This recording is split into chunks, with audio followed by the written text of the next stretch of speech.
Ceci est un livre audio autogénéré par Google. Première partie. Le peuple de la Saguia El Amra et du Rio de Oro, fragment d'histoire. En 1975, qui connaît les Sahraouis et le Front Polisario? Mon pays n'est pas un rêve. Il est l'abri du monde. Et chaque jour dans le sursaut de l'aube le soleil nous enseigne la paix. Mon pays a des noms fabuleux. Il s'appelle Saguia El Amra Tiri Sassara. Jamila Olivesi, les enfants du Polisario. Le Sahara espagnol, une des dernières colonies européennes en Afrique. La décolonisation de l'Afrique, après celle de l'Asie et du Moyen-Orient, consacra, après la guerre de 1945, la définition d'un nouveau monde, celui des indépendances politiques de nouveaux États, et la fin des ambitions coloniales européennes. Les dépendances entre pays du Nord et du Sud prendront d'autres formes, économiques, culturelles, mais au moins pour le Maghreb, l'Afrique anglophone et francophone, les nouveaux États disposaient des attributs de la souveraineté. Seuls l'Espagne et le Portugal, encore soumis à des régimes fascistes d'un autre âge se maintenant dans une sorte d'autarcie politique à l'écart des transformations majeures du monde, restaient en 1965 des puissances coloniales, en Afrique essentiellement. L'histoire de la décolonisation portugaise est bien connue. Elle s'accompagna d'un processus révolutionnaire, la Révolution des œillets, financée par les réserves angolaises, qui enthousiasma bien des rêveurs des années 70 et aboutit à l'indépendance des colonies portugaises en 1975. L'Espagne ne disposait pas en Afrique de territoires coloniaux aussi vastes que le Portugal, elle s'y accrochait cependant au nom d'un même nationalisme, davantage au Sahara occidental qu'en Guinée équatoriale. Le Sahara occidental est un territoire étendu, l'équivalent de la moitié de la France, peu peuplé, au large des îles Canaries, très proche de la métropole, l'Espagne y est théoriquement installée depuis la fin du XIXe siècle. Il révéla des richesses insoupçonnées jusqu'alors, avec la découverte et plus tard la mise en exploitation à partir de 1972, de gisements de phosphate à ciel ouvert sur un site, Boukra, proche de la mer, pratique pour l'acheminement de la matière première, au moyen d'une bande transporteuse de 97 km qui débouche au port d'El Ayoun, ville principale et capitale du Sahara occidental. De tels investissements s'accompagnèrent d'une redéfinition des rapports entre colonies et métropole, et indiquèrent la volonté de l'Espagne de s'y maintenir. Elle tenta tardivement une politique d'assimilation. À partir de 1961, le Sahara espagnol fut administré comme une province espagnole. 3 députés le représentaient aux Cortes. Il disposait d'un conseil provincial ou cabildo composé de chefs de tribus indigènes aux côtés des Espagnols. Quelques années plus tard, le gouvernement de Madrid chercha une parade aux premières résolutions de l'ONU recommandant l'autodétermination pour les peuples autochtones de ces colonies. Aussi il créa, en mai 1967, une assemblée générale ou Djema chargée de représenter l'ensemble de la population indigène, c'est-à-dire les différentes tribus installées dans le territoire du Sahara occidental. Assemblée de notables en partie élus, composée de 82 personnes, cette Djema très docile à l'égard de l'autorité coloniale, sans pouvoir sinon de consultation, va vite se déconsidérer aux yeux de la majorité de la population et être incapable de répondre aux aspirations des plus radicaux, qui ne manquaient pas d'être instruits de ce qui se passait autour d'eux et dans le monde. Qui sont-ils, ces habitants du Sahara occidental? Nous les connaissons aujourd'hui, et depuis qu'ils sont apparus dans notre presse en 1975 comme Sahraouis, habitants du Sahara occidental et citoyens, depuis le 27 février 1976, de la République arabe sahraoui démocratique.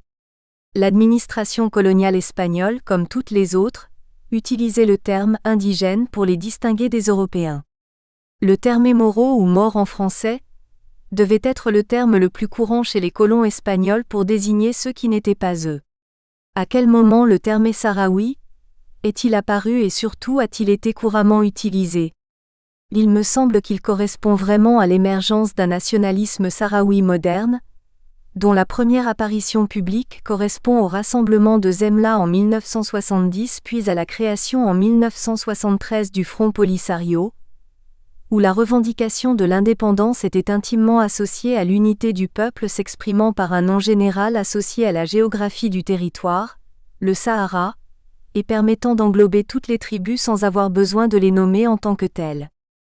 Maurice Barbier, professeur de droit à Nancy, invente en quelque sorte en France les Sahraouis en publiant rapidement une somme sur la question Le conflit du Sahara occidental, Paris l'Harmattan 1982. Il présente ainsi l'ensemble sahraoui. Cette brève présentation suffit à montrer que la population indigène du Sahara occidental était relativement diversifiée, avec 8 tribus principales et 3 groupes dominants, les Reguiba, les Tekna et les Ouled Delim. Cette population manquait d'unité à l'époque coloniale. Cependant, ces diverses tribus avaient assez de traits communs et se distinguaient suffisamment des populations voisines pour que l'on puisse parler d'un ensemble sahraoui, avec une organisation sociale semblable et un territoire propre assez bien délimité. Elles parlaient la même langue, le hassania. Cet ensemble sahraoui avait son identité propre, sa cohésion interne et son indépendance à l'égard de l'extérieur. Il pouvait fournir la base pour former une nation. Un autre livre est également publié à l'Harmattan en 1984, écrit par François Bellet, ancien officier méhariste en charge de contrôler les confins de l'Algérie, du Maroc et du Sahara espagnol de 1943 à 1961. Comme pour beaucoup de ces officiers méharistes, le Sahara est devenu sa seconde patrie. Il en a nourri une nostalgie à la fois de sa jeunesse et d'un monde en train de disparaître, qu'il regrette. Son essai consacré aux Reguiba a les qualités et les défauts de ce genre de livre de souvenirs. Il ne fut guère apprécié des Sahraouis, soucieux de gommer les tribus et surtout celles des Reguiba dont il devait oublier la prééminence tant politique que démographique, pour réussir l'unité de leur peuple, qu'il pensait indispensable à la construction de tout avenir. François Bellet est mort en 2006, dans le souvenir de ses chers Reguiba, et adhérent fidèle de l'ARASD. Il faut en relire quelques lignes, qui nous apprennent la grande ignorance française de ces contrées à la veille de la Marche verte, et la représentation idéalisée d'une société nomade que cet officier voyait disparaître. 15 ans plus tard, en automne 1974, alors que je parcourais en touriste le sud marocain dans la région de Goulimine, je retrouvai de vieux amis Tekna et fus frappé par les préparatifs en vue d'une invasion pacifique du Sahara espagnol par le Maroc. À mon retour à Paris, j'en informai le spécialiste au Quai d'Orsay. J'eus la surprise de découvrir qu'il ignorait l'existence des grandes confédérations Tekna et Reguiba. Quoi qu'il en soit, souhaitons que les Reguiba, même s'ils doivent se moderniser, conservent les qualités de leurs ancêtres. Ce qui m'a toujours frappé dans la société nomade, c'est qu'elle est d'abord, et peut-être avant tout, profondément humaine. Dans une structure à la mesure de l'homme, chacun est connu et connaît personnellement les autres. Que ce soit au niveau du frig, de la fraction ou même de la tribu, il existe une conscience morale basée sur la solidarité collective, dans le respect de laquelle vit et agit tout individu. La sanction de cette morale, c'est la réputation personnelle que chacun acquiert, la notoriété qu'il mérite ou la réprobation qu'il encourt. Le temps de François Bellet était celui de la pacification.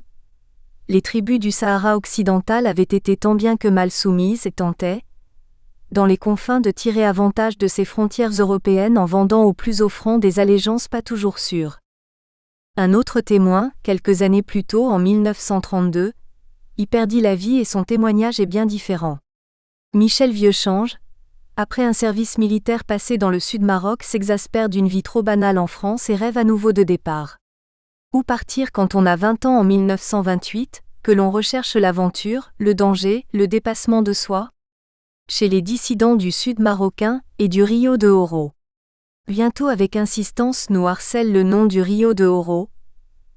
Nous retrouvons ce nom dans chacune des aventures souvent tragiques que vivent les pilotes de l'aéropostale lorsqu'une panne les contraint d'atterrir dans cette portion du Sahara Atlantique située entre le sud marocain et la Mauritanie. Un pays comme il en existe très peu, habité par des morts de plus en plus farouches, de plus en plus hostiles aux Roumis, sentant l'époque prochaine où leur pays sera ouvert par la force. Jusqu'à ce jour, ils s'enferment jalousement dans leur sable et malheur à qui tombe entre leurs mains. S'il n'est pas massacré, le mieux qu'il puisse attendre est de subir une douloureuse captivité.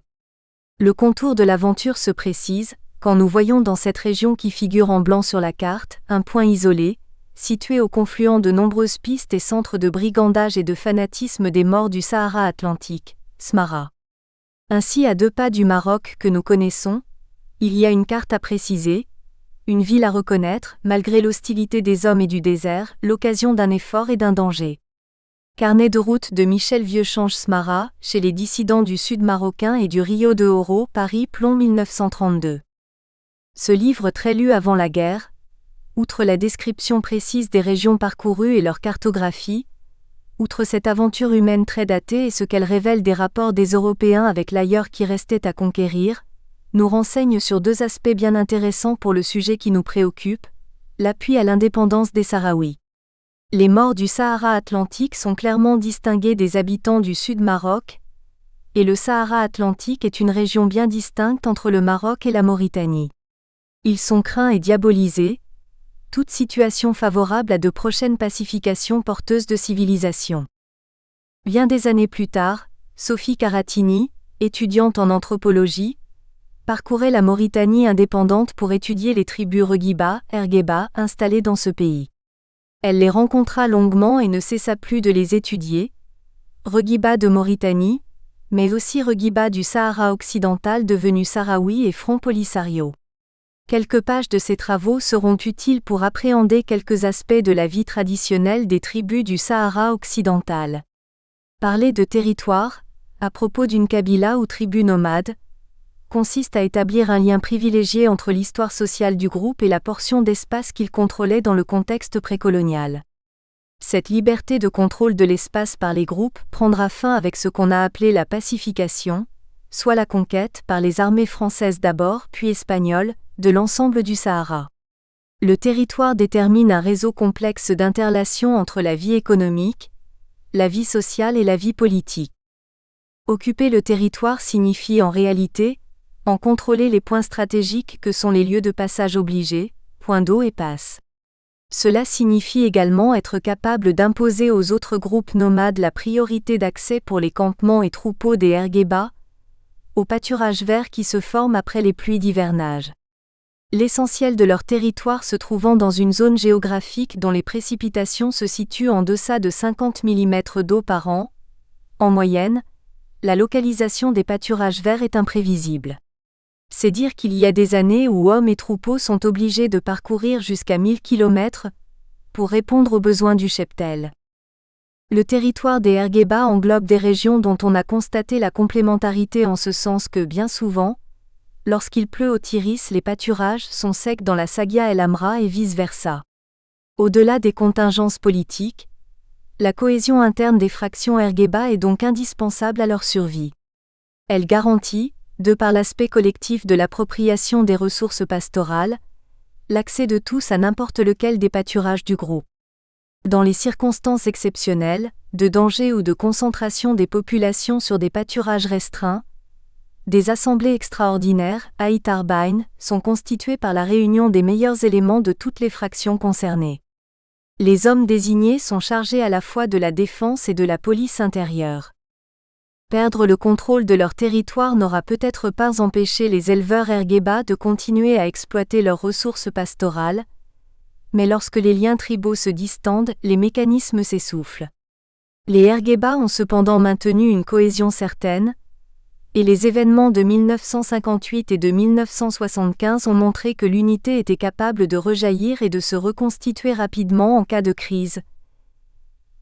Il n'est pas douteux que le ralliement des forces sahraouies s'est appuyé, tout au moins à l'origine, sur la force, toujours sous-jacente, des relations de parenté et des réseaux d'alliances qui les accompagnent. Répartition de l'espace et hiérarchie chez les Ergueba, Maghreb Mashrek, revue numéro 123 Paris 1989, article repris dans La République des Sables, Anthologie d'une révolution, Paris l'Harmattan 2003, Sophie Caratini.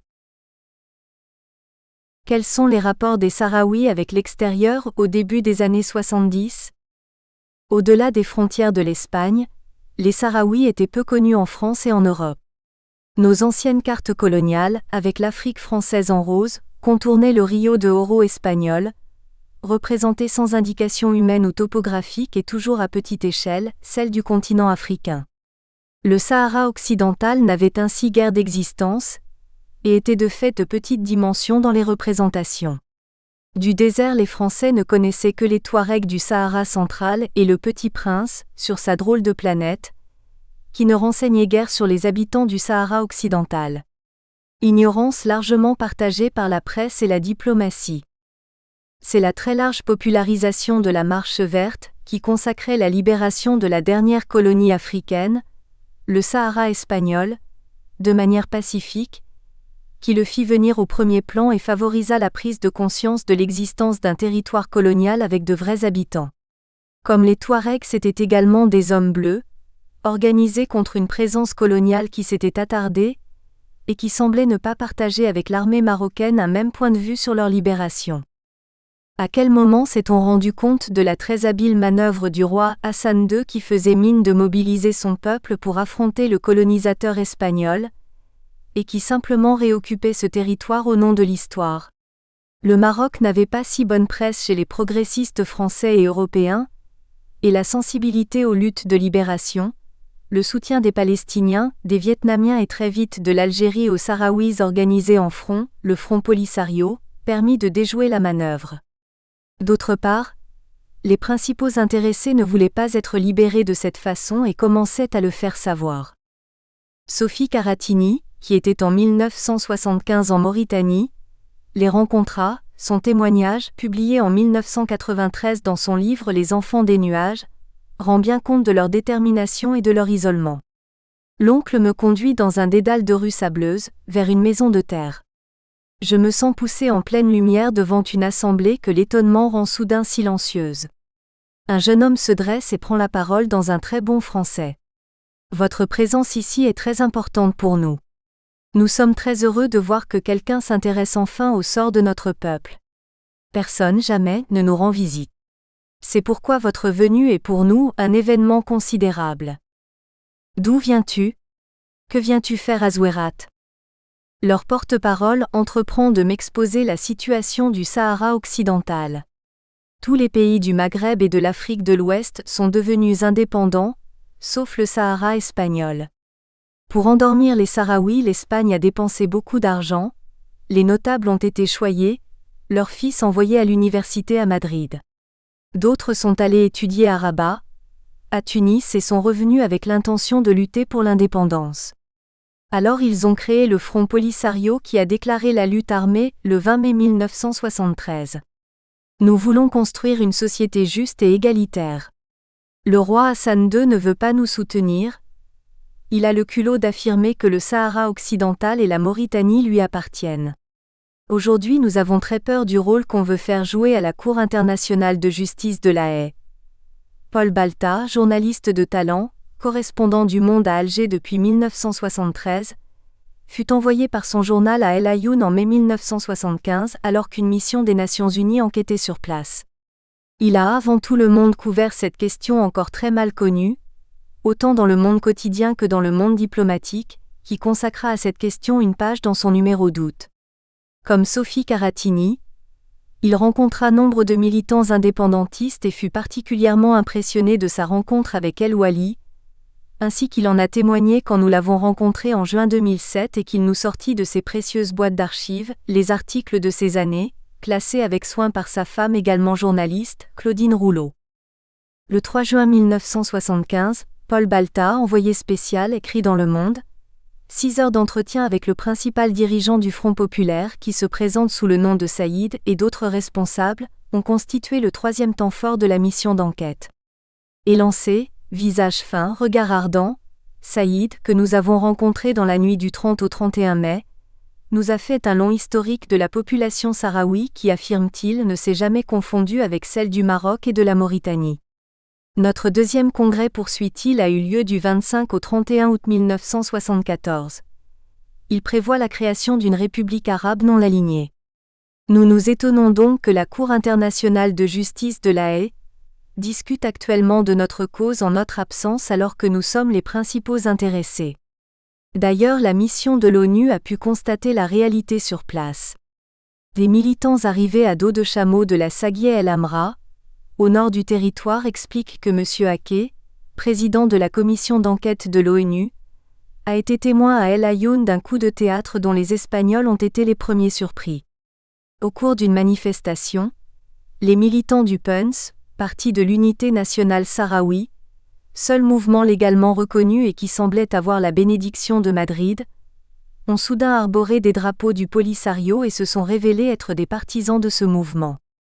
Le 6 juin 1975, Paul Balta rend compte d'un entretien avec le président Boumedienne, qui venait de recevoir Siméon Aké, président de la commission d'enquête de l'ONU, à qui il ne manqua pas de rappeler, lors du dernier sommet qui se tint à Agadir en juillet 1974, les chefs d'État du Maroc, de la Mauritanie et de l'Algérie déclaraient avoir consacré une attention particulière à l'évolution de la situation du Sahara encore espagnol, et réaffirmer leur attachement indéfectible au principe de l'autodétermination et leur souci de veiller à l'application de ce principe dans un cadre qui garantisse aux habitants du Sahara l'expression libre et authentique de leur volonté, conformément aux décisions de l'ONU en ce domaine.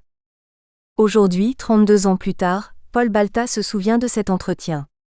Amusé, il souligne que le président Boumedienne connaissait mal le problème, de façon un peu théorique pour la défense des principes, et que c'est sans doute lui qui, en lui racontant son voyage à El Ayoun, lui avait fait découvrir une réalité, un terrain et un peuple très respectables qui voulaient son indépendance. Quelques mois plus tard, les papiers de Balta sont d'une toute autre tonalité. Plus nombreux, ils couvrent maintenant une guerre derrière une marche verte qui, au lieu de libérer, va trahir et occuper. L'article publié les 14 et 15 décembre 1975 et dicté par le journaliste le 2 décembre dit l'occupation, la guerre, le refuge des populations qui commencent à fuir les combats, les arrestations des militants du Polisario, est-ce la lutte du pot de fer contre le pot de terre, s'interroge Balta. Mais les militants se montrent confiants.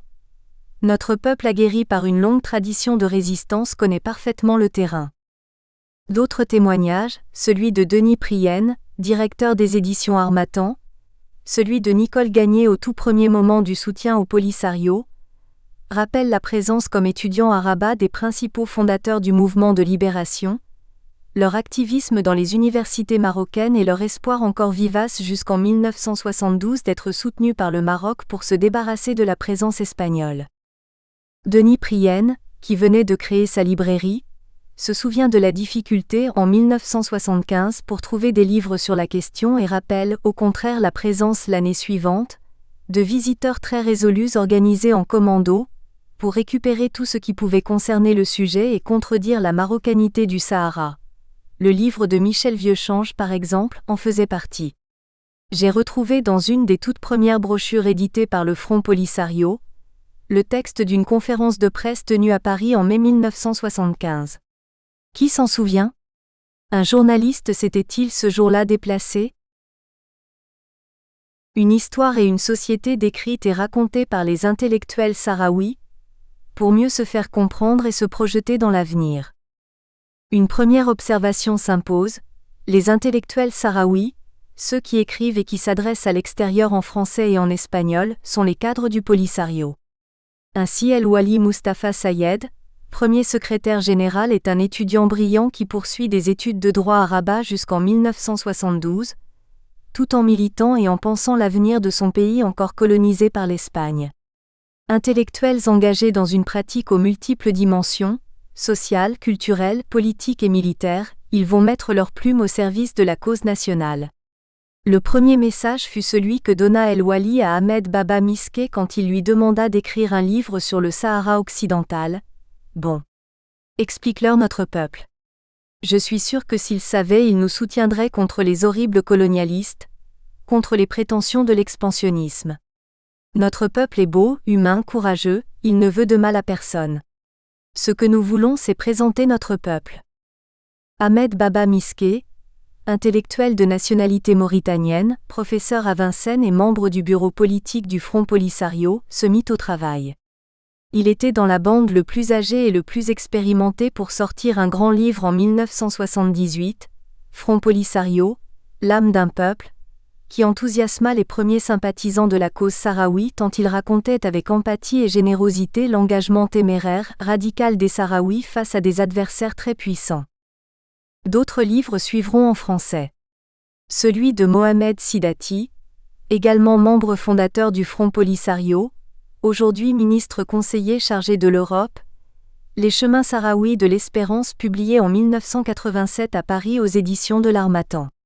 Présenté comme un livre d'histoire et d'actualité, il a la volonté de rompre avec la langue de bois des brochures propagandistes et dire autrement la même chose, l'exaltation de la lutte sahraoui et sa légitimité.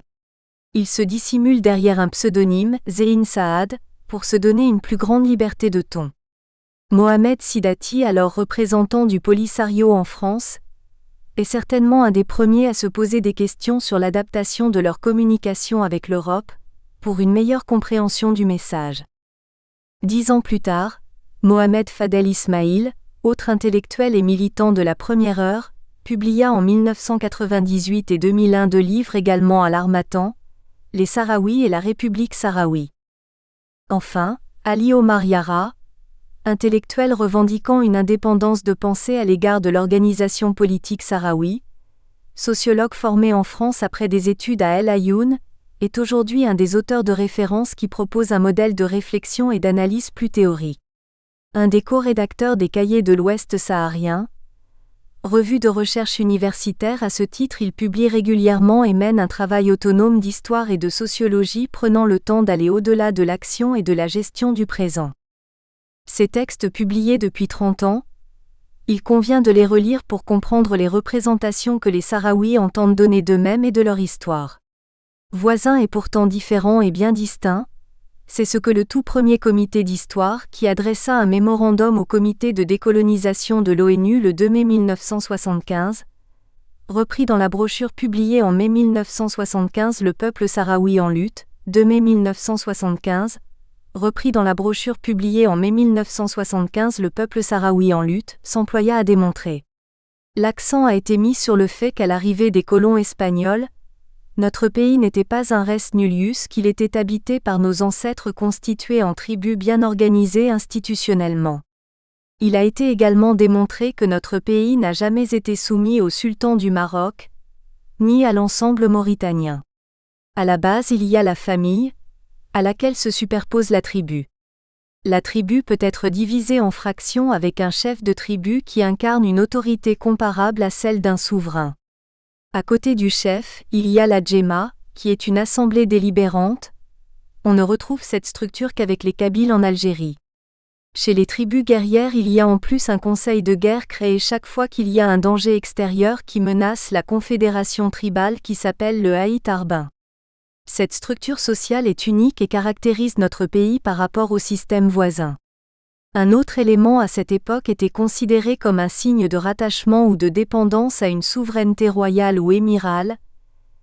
C'est l'usage de l'arbitrage des souverains en cas de différends opposant les tribus. Or au Sahara, qui a connu de nombreuses guerres entre les tribus, aucun souverain, sultan du Maroc ou émir de l'Adrar, n'est jamais venu arbitrer ces conflits. Dans son livre Les chemins sahraouis de l'espérance, Zéhin Saad, Mohamed Sidati, reprend ces mêmes éléments. Une société nomade originale, une formation sociale spécifique, une identité culturelle bien établie. Les têtes de chapitre développent l'argumentation historique et culturelle pour démontrer que les Sahraouis sont bien différents de leurs voisins et peuvent tout naturellement refuser une nationalité qui leur serait imposée, alors que les indépendances coloniales ont redéfini la carte de l'Afrique. Quelques chapitres plus loin, il donne la parole au président du Conseil national, le Parlement sahraoui, Mohamed Ould Rahal, interrogé par une journaliste. À la question « Finalement qui êtes-vous ?», il propose une réponse qui relie l'histoire et le présent. La société traditionnelle sahraoui était dominée par certaines spécificités que nous retrouvons actuellement en RASD. Ainsi, elle était et reste une société communautaire, marquée par le nomadisme et une grande solidarité entre les membres du groupe. Dans cette société de subsistance, tout s'inscrivait dans une économie de dons ayant un fondement tridimensionnel, donner, recevoir, rendre, et dans une logique tribale. Dans le groupe, ceux qui possédaient donnaient à ceux qui se trouvaient démunis, et ceci leur rendait soit sous forme de travail, soit par la reconnaissance d'une certaine autorité. Autre particularité de cette société, les femmes participaient à la traite et aux soins du bétail, à la fabrication des tentes. Ces groupes partageaient en outre le refus de tout pouvoir exogène. La colonisation espagnole puis l'invasion marocaine vont bouleverser cette société traditionnelle. Le projet de société que met en place le Front vise à aider les Sahraouis à la retrouver, tout en se projetant dans un avenir à construire. L'exaltation des valeurs de la société bédouine traditionnelle, porteuse d'une capacité de résistance à des voisins expansionnistes, s'arrêta cependant à la tribu. En effet, l'outil politique principal des dirigeants du Polisario pour mener à bien leur lutte pour l'indépendance fut l'unité du peuple, des masses suivant la terminologie des années 70, et donc l'abandon de toute référence tribale, facteur de division et d'affaiblissement. Malgré le traumatisme de l'exil et celui de la trahison des voisins, ce n'était pas chose facile d'abandonner toute référence à sa tribu structurant l'essentiel de son existence familiale, de sa place et de ses repères dans le temps et dans la société. En octobre 1979, j'ai assisté dans les campements à l'occasion de la fête de l'unité, à une présentation théâtrale mettant en scène deux groupes opposés. Celui qui utilisait des flèches attachées entre elles affrontait victorieusement celui qui utilisait des flèches isolées qui se brisaient au premier choc. Mobilisation et conscientisation des masses pouvaient passer par le théâtre. Pour beaucoup, le refus de toute référence tribale était interprété de manière très rigoureuse. Impossible par exemple d'obtenir de votre interlocuteur la moindre réponse sur la région dont il venait, ce qui équivalait pour lui à vous confier son origine tribale. Cette unité du peuple, obtenue à marche forcée, a beaucoup impressionné dans les années 80 les militants africains fragilisés par leur division tribale. Division toujours d'actualité, à l'origine des plus sanglants conflits dans l'histoire récente de l'Afrique. Cependant, dans son livre Les Sahraouis, Fadel Ismail en 1998 revenait sur cette question, et en montrait les aspects contradictoires sans pour autant remettre en cause les choix de 1973. L'effort de transformation de la société, qui a été fait par le Front Polisario pour créer une société démocratique et égalitaire, notamment en éliminant le tribalisme et en abolissant l'esclavage, n'a pas fini de donner toute sa mesure. Dans le même temps, le Polisario a déclenché une guerre de libération, et une véritable révolution sociale et culturelle. Le tribalisme était considéré comme un crime contre l'unité nationale. Cependant, des erreurs ont été commises. Nous étions trop rigides et très naïfs au point d'ignorer qu'il n'est pas simple d'effacer en quelques années, par une simple décision, une pratique sociale ancrée dans la société depuis des siècles. Ali Omar Yara, dans son livre L'insurrection sahraoui, de la guerre à l'État, publié à l'Harmattan en 2003, place au centre de ce qu'il appelle la résocialisation le mouvement de détribalisation. Le Sahraoui a le souci de se placer généalogiquement par rapport à son interlocuteur et ce de manière systématique. Face à cette tradition, le Front Polisario a instauré un principe mobilisateur, d'abolir toutes ces questions classificatoires et d'essayer de répondre par l'identité sahraoui. Ce postulat fut une innovation qui a joué un rôle fondamental dans la mobilisation. L'idée de résistance à toute occupation étrangère, la revendication d'une tradition guerrière pour la défense et non pour l'agression, ont nourri au moins jusqu'au cessez-le-feu en 1991 toutes les formes de mobilisation. Les textes publiés entre 1978 et 1991, à l'occasion des grands rendez-vous commémoratifs, mirent tous l'accent, dans un raccourci historique percutant sur la résistance à toutes les agressions étrangères. Ainsi s'écrivait une histoire utile au présent, qui simplifiait le passé. Cette histoire a façonné les premières générations formées dans l'exil et la guerre victorieuse, la génération Polisario. Adultes aujourd'hui dans leur maturité, ils réagissent de manière plus complexe et diversifiée à cette manière de transfigurer le passé pour mieux apprivoiser le présent et rassembler autour d'idées simples et fortes. Ils ont plutôt tendance à privilégier, à l'instar des plus jeunes nés après le cessez-le-feu, leurs préoccupations personnelles tout en restant dans leurs déclarations et leurs engagements personnels fermement nationalistes. Cette histoire ainsi formulée fut au cœur de la formation de la conscience nationale sahraoui. Par exemple, les brochures publiées en français par le ministère de l'Information et de la Culture de la RASD, en 1980 et 1983, le furent pour diffusion aux 2 anniversaires du déclenchement de la lutte armée, 7 et 10 ans. Dans les 2 cas, la situation du Front Polisario, et particulièrement sa situation militaire, était au maximum de ses succès. Traité de paix signé avec la Mauritanie, gagné par une maîtrise militaire, bataille victorieuse contre l'armée marocaine et opération risquée dans la zone de Tarfaya, peuplée de Sahraouis mais marocaine depuis sa cession par l'Espagne en 1958, reconnaissance nombreuse de la RASD et entrée à loi comme 51e membre. Les Sahraouis et le Polisario partageaient ces succès avec de très nombreuses délégations étrangères présentes.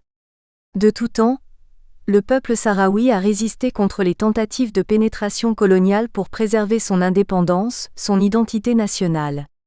Le combat libérateur, que mène actuellement le peuple de la RASD, est le prolongement logique, naturel de l'histoire de ce peuple et l'approfondissement de ses valeurs de bravoure et de combativité.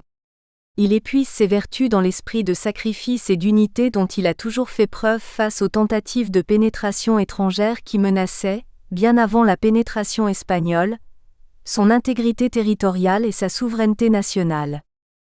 C'est en effet à l'aube du 20 mai 1973 que le peuple sahraoui a renoué avec l'épreuve du feu, avec la résistance qui constitue la trame de toute son histoire.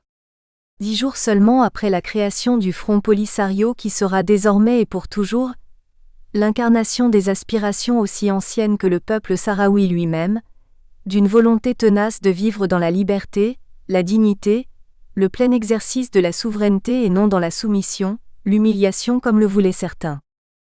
Ali Omar Yara parle à ce propos de répertoire symbolique et de mythification de la lutte. Depuis les combats livrés contre le colonialisme, les fractions commencent à répertorier les lieux de rassemblement des symboles de lutte confiés à la littérature hassania.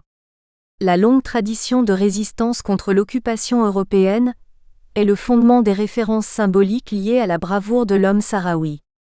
La symbolisation politique passe aussi par le culte des ancêtres et celui des martyrs. El Wali est devenu un symbole non seulement alimenté par le culte des ancêtres, mais aussi comme moteur vers une perspective sociale nouvelle. L'insurrection sahraoui, de la guerre à L'-État, l'Harmattan Paris, pages 59 à 60.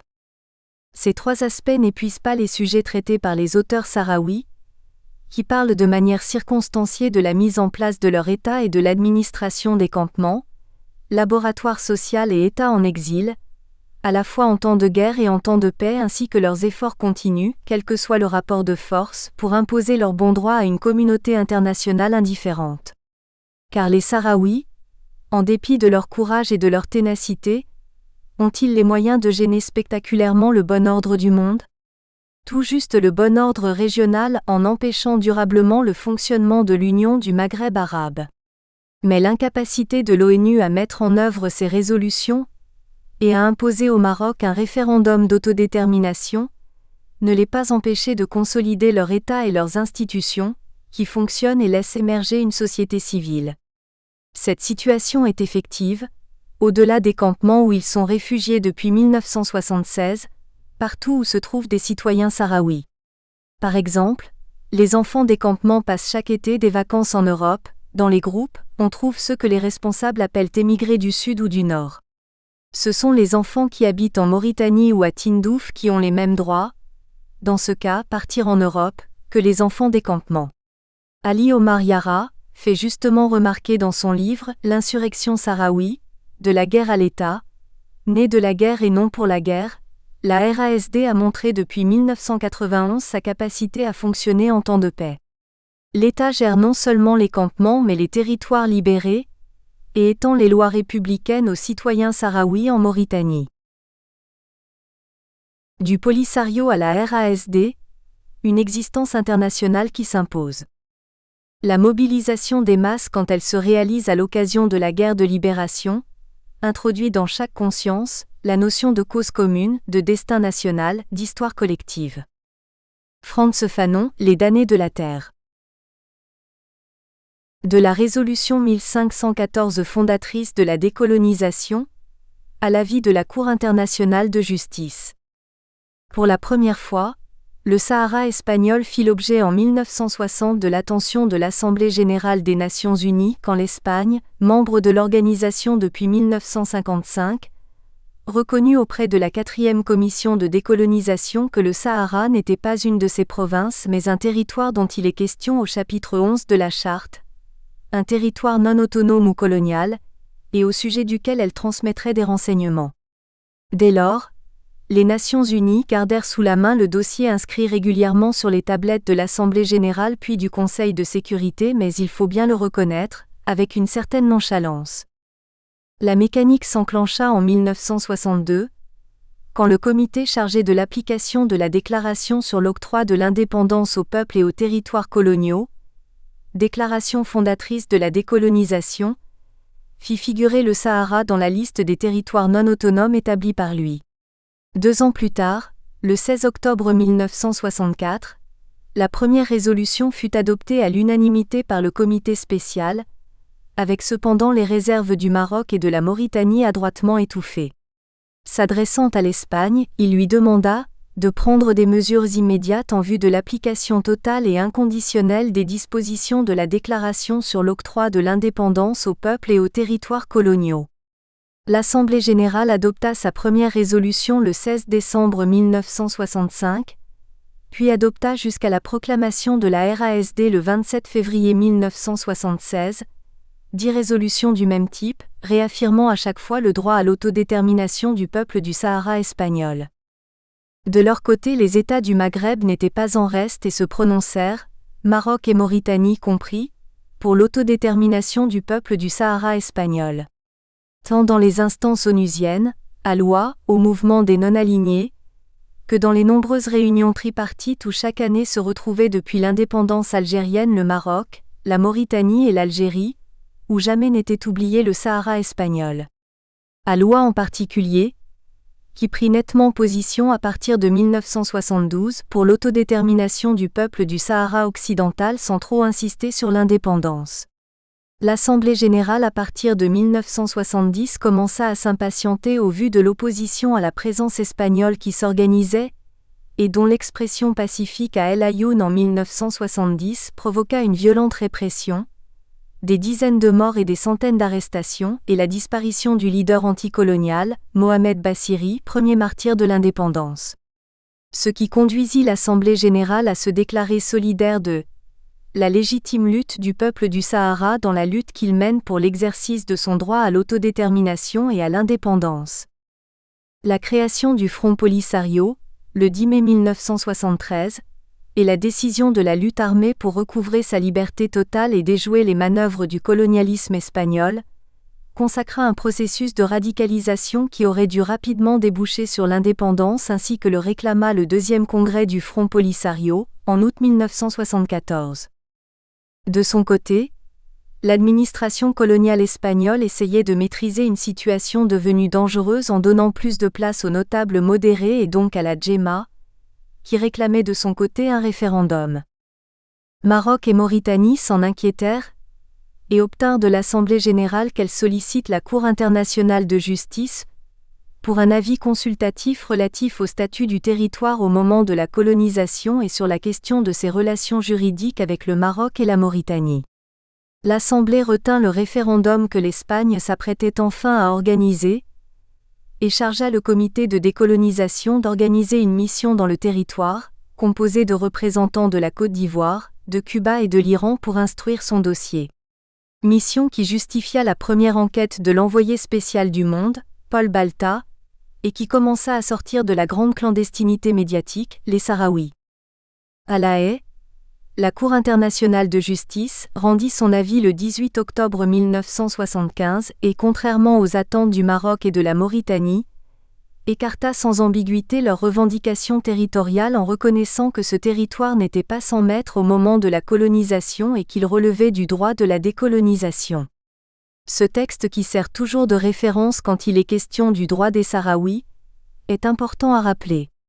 En dépit de sa clarté, Maroc et Mauritanie l'ont fait longtemps parler en leur faveur, il est nuancé certes, mais sans ambiguïté. Les éléments et renseignements portés à la connaissance de la Cour montrent l'existence, au moment de la colonisation espagnole, de liens juridiques d'allégeance entre le sultan du Maroc et certaines des tribus vivant sur le territoire du Sahara occidental. Il montre également l'existence de droits, y compris certains droits relatifs à la terre, qui constituaient des liens juridiques entre l'ensemble mauritanien au sens où la Cour l'entend et le territoire du Sahara occidental. En revanche, la Cour conclut que les éléments portés à sa connaissance n'établissent l'existence d'aucun lien de souveraineté territoriale entre le territoire du Sahara occidental d'une part, le Royaume du Maroc ou l'ensemble mauritanien d'autre part. La Cour n'a donc pas constaté l'existence de liens juridiques de nature à modifier l'application de la résolution 1514 de l'Assemblée générale quant à la décolonisation du Sahara occidental, et en particulier l'application du principe d'autodétermination grâce à l'expression libre et authentique de la volonté des populations du territoire. Cet avis ne confortait pas dans leurs ambitions les deux voisins du Sahara espagnol. Mais il ne put empêcher l'expression immédiate de la force et l'occupation armée du territoire que les Nations unies impuissantes laissèrent faire. Il servira plus tard et reste la base de la qualification du conflit sahraoui, un conflit de décolonisation. 27 février 1976 – Création de la RASD République arabe sahraoui démocratique. Alors que l'ONU s'en tenait au principe de la décolonisation, et que la radicalisation des Sahraouis pour gagner leur indépendance s'amplifiait, les 2 années précédant la proclamation de la République sahraoui en exil virent s'agiter les appétits et intérêts pour empêcher cette indépendance. L'Espagne d'abord, qui voulait un référendum conduisant à l'autonomie, le Maroc ensuite, qui dès l'été 1974 lança une offensive diplomatique pour préparer le terrain et conclut le 29 octobre 1974 avec la Mauritanie un accord secret de partage du territoire avec exploitation commune des phosphates. Ces préparatifs conduisirent presque naturellement les protagonistes à s'entendre sur le dos des Sahraouis, en signant l'accord de Madrid le 14 novembre 1975. C'était l'issue programmée par Hassan II, qui, en lançant 350 000 volontaires marocains encadrés par 20 000 soldats vers le Sahara espagnol, la fameuse Marche verte, le 8 novembre, fit céder l'Espagne et reculer les partisans du maintien d'une certaine loyauté envers les Sahraouis. Coup de force marocain, recul espagnol, l'accord de Madrid représenta un succès marocain et mauritanien, largement encouragé par les Américains et les Français. Par cet accord, l'Espagne transférait ses responsabilités de puissance administrante à une administration temporaire tripartite avec la participation du Maroc et de la Mauritanie, en association avec la Djema, l'assemblée de notables installée quelques années plus tôt par l'Espagne. Sa présence prendrait fin le 28 février 1976. Les 3 pays signataires s'engageant à respecter l'opinion sahraoui, exprimée par la Djema. Plus besoin de référendum. Ainsi, par cet accord, l'Espagne associait dans un premier temps le Maroc et la Mauritanie à l'administration du territoire comme puissance administrante avant de la leur abandonner complètement en le quittant. Cela revenait à une cession. Cette opération était strictement contraire au droit international et aux obligations de l'Espagne en tant que puissance administrante, qui ne pouvait disposer du Sahara sans consulter sa population. Il faut cependant remarquer que cet accord en forme de coup de force et contraire au droit de la décolonisation fut de fait entériné par une résolution de l'ONU dès 1975. Le mémorandum publié par le Front Polisario le 20 mai 1976 dénonça ces accords et leur refusa toute valeur juridique, le droit à l'autodétermination ayant un caractère impératif. De plus, dans le cas du Sahara occidental, il avait été clairement reconnu par l'ONU. Dans cette dynamique, 2 dates furent constitutives de la construction de la nation puis de l'État sahraoui et donnèrent tout son sens à ce mémorandum. Celle du 28 novembre 1975, ou proclamation de Guelta qui consacra le ralliement de la majorité de la Djema au Polisario.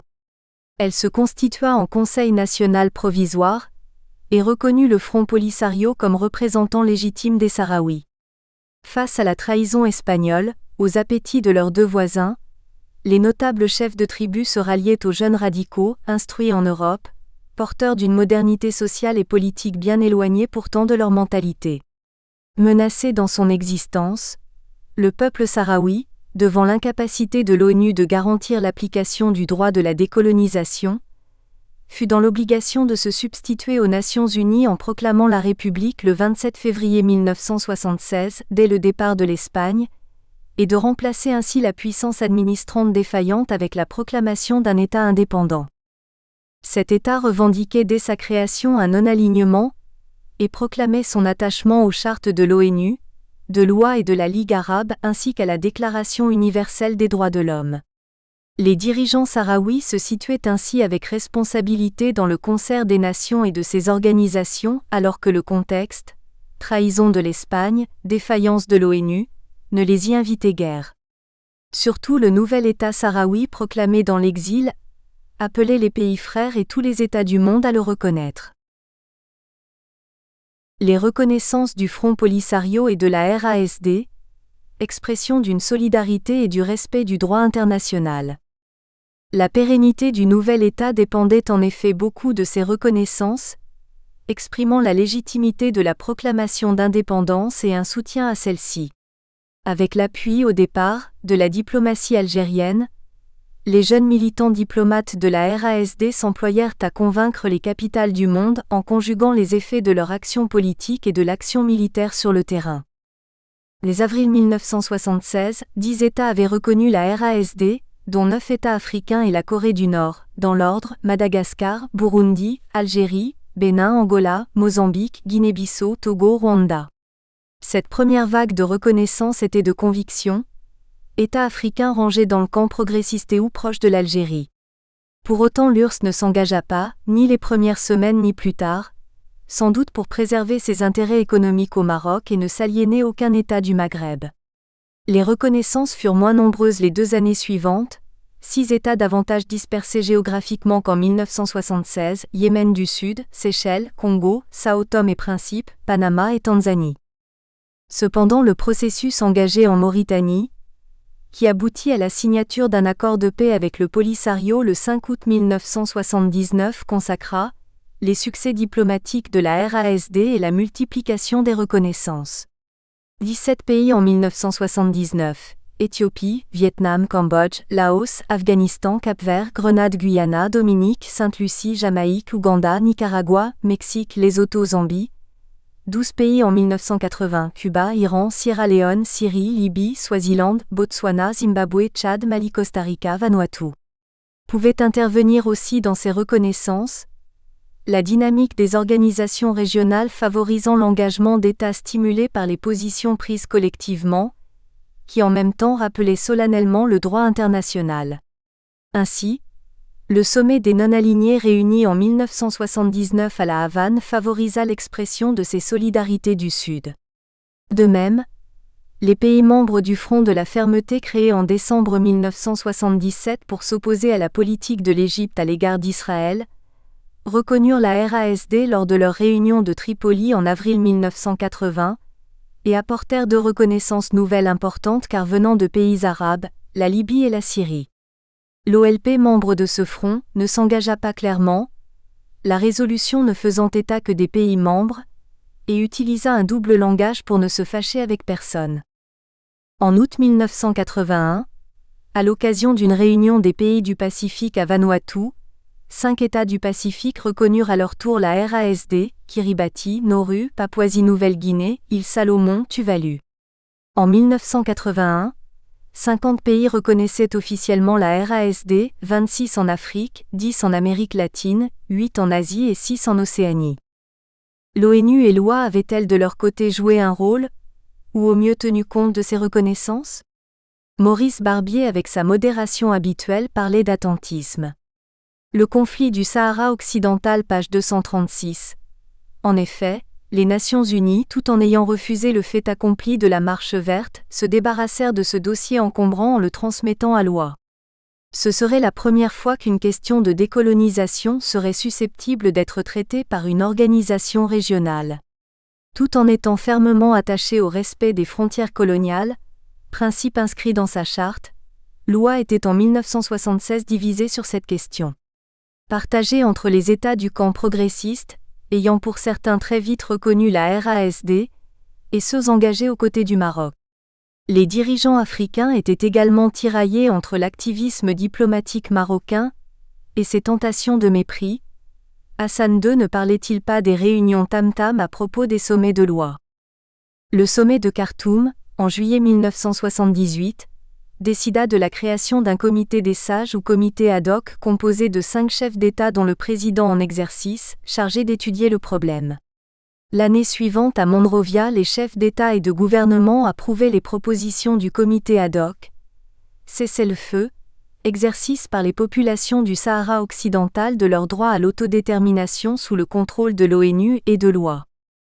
En juin 1981 au sommet de Nairobi, Hassan II créa la surprise par sa présence et son acceptation d'un référendum. Manœuvre destinée à gagner du temps, à briser son isolement en Afrique et sans doute conseillé par ses mentors de France et des États-Unis. Mais il ne trompa personne, ne cédant rien sur l'essentiel. Refus d'une éventuelle indépendance et de négociations directes avec le Front Polisario recommandé par l'OIA. Cependant le roi du Maroc avait été contraint à ce premier engagement face à un adversaire qu'il s'obstinait à nier, mais dont il fallait bien tenir compte tant sur le plan militaire que politique. L'habileté manœuvrière d'Hassan II n'ayant rien réglé, l'OIA s'engagea clairement suivant les règles de droit et le refus du fait accompli. Aussi l'année suivante, le 22 février 1982, lors de la tenue de la 38e session du Conseil des ministres de l'OIA, son secrétaire général Edem Kodjo fit admettre la RASD suivant l'article 28 de la Charte. Comme attendu, la délégation marocaine quitta avec fracas le Conseil, où les responsables sahraouis étaient désormais présents. Cependant la volonté forte des Sahraouis et de l'OIA de déboucher sur une solution politique leur fit accepter un compromis. La RASD suspendit provisoirement son admission à l'OIA pour favoriser l'adoption par consensus d'une résolution offrant les conditions d'un règlement acceptable par le Maroc et le Polisario. La résolution adoptée, AHG 104, exhortait les parties à engager des négociations directes en vue de parvenir à un cessez-le-feu, condition nécessaire pour l'organisation d'un référendum d'autodétermination. Cette résolution représentait un tournant et constituera la référence pour toutes les recherches de règlement politique, à l'ONU essentiellement et au sein d'organisations régionales comme le mouvement des non-alignés. L'intransigeance marocaine fit échouer les tentatives de solution et radicalisa davantage les États membres de l'OIA. Le 12 novembre 1984, la RASD fut admise à y siéger et fut reconnue la même année par la Mauritanie et le Nigeria. L'admission de la République sahraoui à l'OIA était une victoire considérable, puisqu'une organisation régionale reconnaissait la réalité de l'État sahraoui en l'admettant en son sein. Cette situation eut également un profond retentissement dans le monde de la solidarité. En France, l'Association des Amis de la RASD comme le Front Polisario estimait en mars 1983 que la position de l'Élysée évoluait plus favorablement du fait des points marqués par la RASD à l'OIA, et que les responsables concernés souhaitaient un contact suivi. Une délégation parlementaire socialiste dirigée par le député Alain Vivien, président du groupe d'études sur le Sahara occidental, fut organisée dans les campements en mai 1983. En Europe, la Conférence européenne de solidarité qui se tint à Bologne au même moment, 16 au 18 novembre 1984, s'en trouva très stimulée et envisagea la tenue d'une conférence l'année suivante pour célébrer le premier anniversaire de l'admission et militer en faveur de la reconnaissance de la RASD par les Nations Unies. La conférence se tint effectivement à Paris en grand appareil. Cette réunion est étudiée plus loin, dans la partie 1 Solidarité en temps de guerre, les 23 et 24 novembre 1985. La rupture Maroc-OIA était consommée. Celui-ci, avec l'aide de ses amis, Gabon, Sénégal et plus tard Burkina Faso et Bénin, n'aura de cesse de mettre en minorité la RASD pour imposer son départ de l'OIA puis de l'Union africaine. Vaine manœuvre puisque la charte interdit d'exclure tout membre ayant été admis. Cet activisme de couloir dans les réunions africaines put recueillir des succès ponctuels avec l'abandon de certaines reconnaissances. Pour mémoire, plusieurs États francophones dénoncèrent en 1996 et 1997 leur reconnaissance de la RASD, Bénin, Guinée-Bissau, Togo, Congo, Tchad, Burkina Faso et plus récemment Madagascar, et renforcèrent ainsi la position marocaine en faveur d'un règlement politique préservant la souveraineté marocaine sur le territoire du Sahara occidental. La récente reconnaissance de la RASD par l'Afrique du Sud en août 2004 a au contraire consacré la place de la RASD en Afrique et renforcé le camp des soutiens anglophones et lusophones de la République sahraoui. À noter qu'au titre de 51e membre de l'OIA, la RASD a été un des États créateurs de l'Union africaine et en assure la vice-présidence. Les dirigeants sahraouis prennent au sérieux cette responsabilité et animent avec conviction commissions et dossiers africains. Ils plaident avec réalisme pour un retour du Maroc dans l'organisation africaine. Ainsi, en 1998, Salem Ould Salek, leur ministre des Affaires étrangères, déclarait à Addis Abeba: « Nous souhaitons que le Maroc revienne sans condition prendre sa place à l'OIA à côté de la RASD. Nous ne voyons pas pourquoi les Marocains négocient avec nous en dehors du continent et ne souhaitent pas le faire à l'OIA. » Ces reconnaissances des pays du Sud en majorité pèsent en faveur du Polisario et de la RASD dans les instances régionales et internationales. 30 nouvelles reconnaissances intervinrent entre 1981 et 1994, plusieurs en 1982, année de l'entrée de la RASD à L', Venezuela et Bolivie en 1982, Équateur et Pérou en 1983 et 1984, Colombie et Guatemala en 1985 et 1986, 2 en Europe sans trop de lendemain, Yougoslavie et Albanie. De son côté, la Namibie, dès son indépendance en 1990, reconnaissait la RASD, de même le Timor oriental plusieurs années plus tard. Poids humanitaire au sein des grandes agences et poids politique à l'Assemblée générale des Nations unies puis au Conseil de sécurité quand celui-ci s'est enfin saisi de la question au moyen d'un plan de règlement. La première étape ayant été la reconnaissance du Front Polisario comme unique représentant du peuple du Sahara occidental, la seconde étant la très longue et très difficile mise en œuvre du plan de règlement des Nations unies. La recherche à tout prix de solutions politiques malgré la difficulté de leur mise en œuvre. En octobre 1991, au Mans, se réunissait la 17e conférence européenne du soutien au peuple sahraoui. Rendez-vous annuel devenu habituel depuis 1976, mais qui en cette année 1991 prit un relief particulier. En effet, les Nations Unies venaient de mettre en place une force de paix, la MINURSO, mission de l'ONU pour l'organisation d'un référendum au Sahara occidental, et venaient de faire signer quelques semaines plus tôt, le 6 septembre, un cessez-le-feu entre le Maroc et le Front Polisario. Arrêt des combats, calendrier rigoureux pour l'organisation d'un référendum, présence onusienne à El Ayoun enfin acceptée par le pouvoir marocain, tout pouvait sembler possible à cette conférence du Mans. Les Sahraouis dans les campements étaient dans le même état d'esprit. Ainsi Fala Seini, institutrice en formation à l'école normale du Mans, nous expliquait: toutes les familles ont déjà préparé les bagages, chacun se prépare à rentrer, nos mâles sont au-devant de nos tentes, plus besoin de garder nos moutons et nos chèvres. Alors nous avons préparé de grands méchouis, c'est la fête chaque jour et ma mère ne cesse de me dire: jamais je ne pourrais vivre un été de plus sur cette hamada si brûlante l'été, vivement que nous soyons à El Ayoun où il fait si doux. N'était-il pas légitime de croire en la capacité de l'ONU à régler un conflit régional, clairement identifié comme un conflit de décolonisation, alors que l'Organisation mondiale venait de faire la paix entre Iran et Irak, de piloter l'indépendance de la Namibie dans un monde devenu multilatéral où les Nations Unies étaient en mesure de jouer un plus grand rôle? Le représentant en France du Front Polisario, Baba Sayed, indiquait effectivement en avril, dans une interview donnée à la journaliste de La Croix, Julia Ficatier, « Malheureusement, les Marocains n'ont jamais voulu négocier avec nous. L'ONU est aujourd'hui notre intermédiaire et notre garantie. Nous lui faisons totalement confiance. » Pour tous les présents au Mans, cette issue était bien sûr évidente, légitime. Les Sahraouis avaient à la fois gagné leur liberté par la guerre, par leur sérieux politique et la recherche tenace d'une solution de paix, et ce sans jamais céder aux tentations du terrorisme, tout en affrontant dès le départ avec une audace inouïe, un rapport de force en nombre et en puissance très disproportionné. Par exemple, Berthier Pergaud, président du comité suisse de soutien, racontait en 2006 : « De notre côté nous passions aussi par des états de fol espoir et d'enfièvrement. En 1991, Juste après nous passions aussi par des états de fol espoir et d'enfièvrement.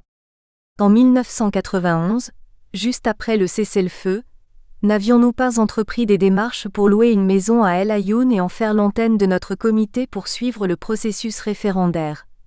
Nouvelle Sahraoui numéro 119 février 2006. Elle ne l'était pas pour le Conseil de sécurité. Celui-ci pensait davantage la question dans les termes d'un conflit entre Algérie et Maroc, et sous-estimait la résolution sahraoui. Il était d'autre part convaincu que l'organisation d'un référendum conduirait au rattachement du Sahara occidental au Maroc, et ce en respectant le droit international et l'avis enfin exprimé des populations concernées. Une fois sur place, l'administration onusienne se rendit assez rapidement compte de ces erreurs d'appréciation. Des sondages discrets auprès de la population du territoire indiquèrent sans ambiguïté que les votes seraient majoritairement favorables à l'indépendance. De son côté, le pouvoir marocain ne céda sur rien, et continua à se servir de la marocanité du Sahara, pour assurer la cohésion du pays et la pérennité de la monarchie. Difficile dans ce contexte pour le Conseil de sécurité de risquer la déstabilisation d'un des principaux piliers de l'équilibre de l'Afrique de l'Ouest voire du Moyen-Orient, pour satisfaire la volonté d'indépendance d'un petit peuple. La situation est ainsi restée en l'état depuis 1991, dans le respect impuissant du droit international, et a contraint les Sahraouis des campements à poursuivre leur exil sans qu'une issue positive se dessine enfin. Cette période appelée ni guerre, ni paix, par les Sahraouis a été longuement étudiée au fil de ces années d'incertitude dans des livres et articles. Tout a été dit, analysé, ce n'est pas l'objet ici d'y revenir de manière exhaustive. Quel était le contenu initial du plan de règlement mis en œuvre par l'ONU en 1991 ? Il reprenait les principaux termes de la résolution AHG 104, élaborée par loi en 1983 sans retenir l'étape des négociations directes refusées par le Maroc. Le principe du plan fut accepté par les deux parties en 1988.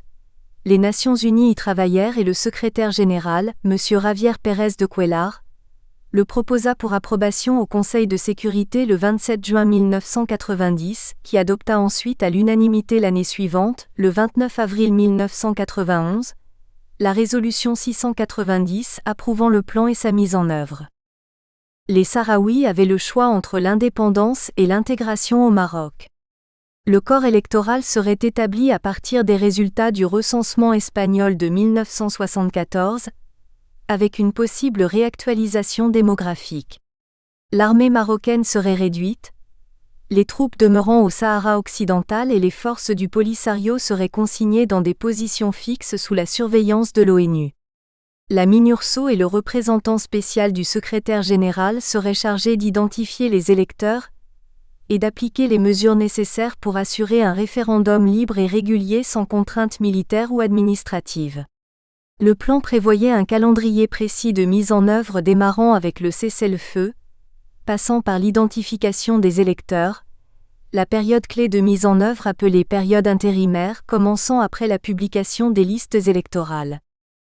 Le plan s'est arrêté au cessez-le-feu, contrôlé par la section militaire de la MINURSO, les sections civiles ayant procédé à l'identification des électeurs sahraouis de manière sérieuse de 1997 à 2000, mais sans que les listes électorales soient à ce jour acceptées par le Maroc et donc opérationnelles. Tous les 6 mois, le secrétaire général adresse un rapport au Conseil. Nous espérons que vous avez apprécié cet aperçu. Pour continuer à écouter ce livre audio sur Google Play Livres, utilisez le lien dans la description de la vidéo.